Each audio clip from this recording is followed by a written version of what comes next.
Long resident of Summit County, where she lives south of Akron with her husband and 2 sons. It is my pleasure and honor to introduce our Lieutenant Governor, Mary. Thank you so much. I appreciate your comments at the Ohio Today. You know, there was a time when Ohio was the place to come, when Ohio was the economic engine of our country. If you think back 50 or 100 years ago, our parents and our grandparents came to Ohio for a good job. But what they found was that Ohio had so much more to offer. We have Grand Lake St. Mary's, we have the Great Lakes, we have a diverse demographic, topographic area, we have great natural resources.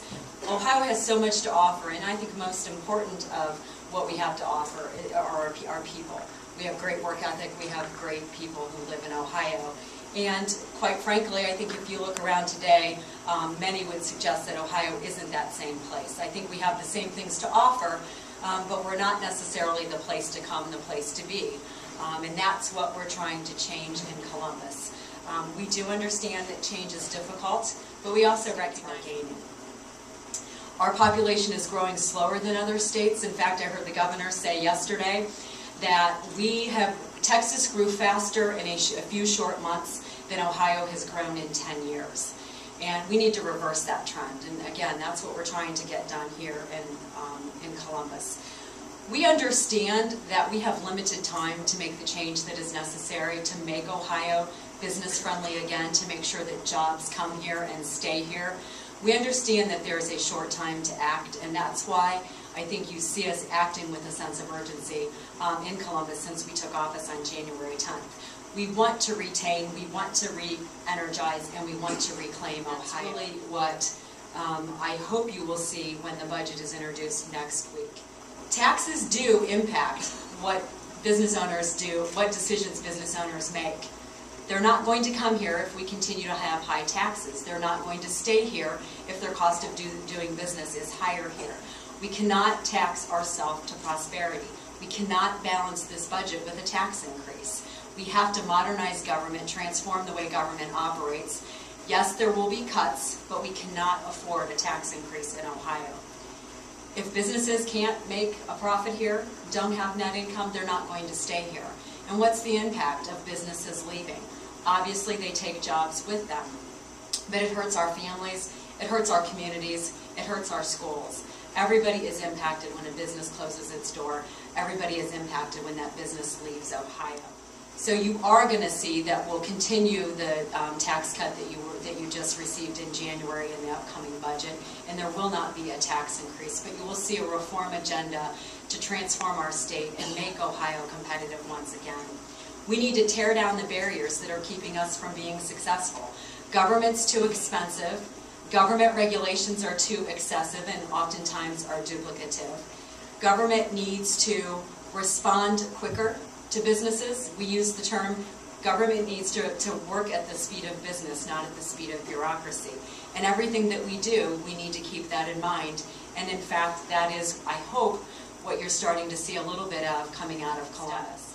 We need to help our local governments and our schools better manage their cost. We need to give them tools that allow them to make the decisions necessary to lower their costs. And that's what, again, that's partly what Senate Bill 5 is trying to accomplish. It's a piece of a reform agenda that will give them more tools to deal with the financial crisis that they're facing today. We need to look for innovative solutions. We need to stop doing the same things we've been doing in the past that aren't working. Jobs Ohio, which is our plan for economic development. It's to privatize the Department of Development. It's a nonprofit entity.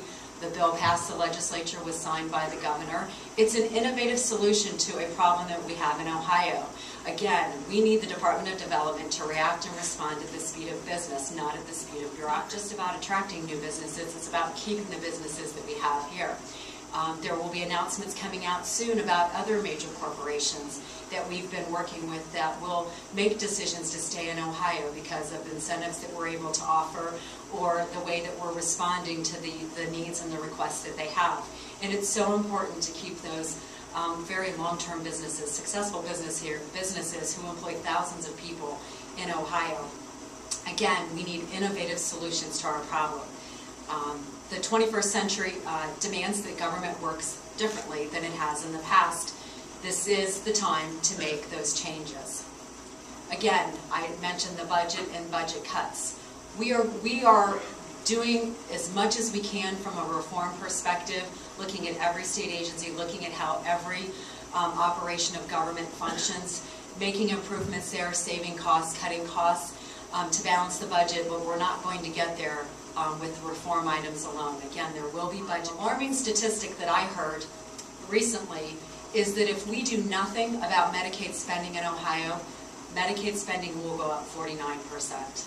And I think if you think about where we are, think about your own family budget, think about your own small business budget, I think it would be safe to say it would be impossible to change or increase your spending by 49%. Again, it's not going to just be cuts in Medicaid, but there will be reform items to change the way we pay for Medicaid, we offer health care services in Medicaid. It's not going to be just about cuts.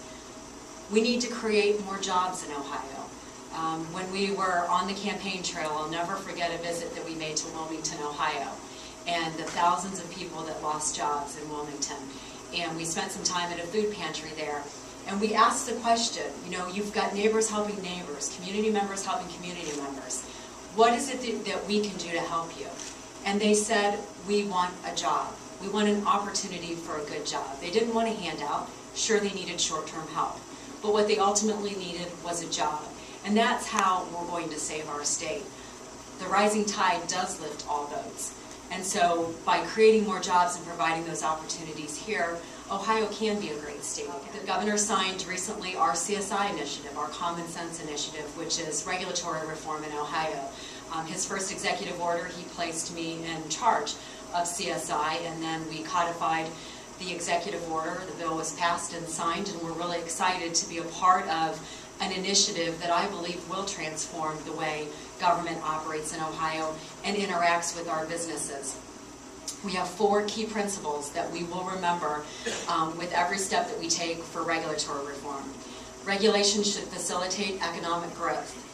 Regulation should be transparent and responsive. Compliance should be as easy and inexpensive as possible, and regulation should be fair and consistent. There are 4, I think, pretty simple principles, but there are guiding principles when we look at regulatory reform in Ohio. It's not about deregulation. We certainly understand, appreciate, respect, and will continue to protect the health and safety of Ohio and Ohio's workers. But we need regulations that make sense and not stand in the way of our small business owners trying to create jobs. Every dollar they spend on compliance unnecessarily is a dollar they cannot reinvest in their business or hire a new employee. And we want them investing in their business. We want you investing in your business and hiring you. I think it's exciting times to be in Columbus, and I understand that the issues that we're dealing with are difficult, and I understand that there are some who don't agree with the reform agenda that we're trying to get passed, and I respect and appreciate those individuals that don't agree with us. But we need to go in a new direction, and I know that if we work hard together, we can make our state great again. We are one Ohio. We are one state, and I think that the work that we do will make, we have one chance to make this state a state where kids like my kids, my 19-year-old who's in college, you know, when he graduates from college, if he wants to start a business, I want him to do it here. If he wants to just go work for somebody else, I want him to stay in Ohio. And I'm sure you have kids and grandkids that you might say something similar about. But that's really what this is all about. As a little girl growing up, I never in my wildest dreams thought I'd ever have to leave Ohio to have a good job opportunity, and I've been fortunate I haven't. I certainly hope that little boys and little girls growing up today can have the same dream and can reach their goals, attain their goals, achieve their dreams right here in Ohio. And that's really what we're trying to get done in Columbus. So.